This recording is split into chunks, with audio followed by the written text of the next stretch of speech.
12 ফেব্রুয়ারি দেশজুড়ে অনুষ্ঠিত হতে যাচ্ছে ত্রয়োদশ জাতীয় সংসদ নির্বাচন ও গণভোট। ভোটের লড়াইকে কেন্দ্র করে আগামী 10 ফেব্রুয়ারি থেকে 14 ফেব্রুয়ারি টানা 5 দিন দেশের সকল নির্বাচনী এলাকায় সভা, সমাবেশ ও মিছিল সম্পূর্ণ নিষিদ্ধ করেছে নির্বাচন কমিশন।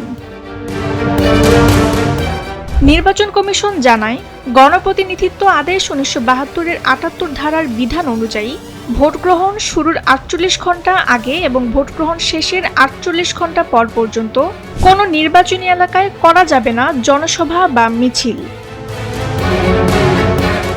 এই হিসেবে 10 ফেব্রুয়ারি সকাল 7:30 থেকে 14 ফেব্রুয়ারি বিকেল 4:30 পর্যন্ত সভা ও মিছিল নিষিদ্ধ থাকবে বলে জানানো হয়েছে।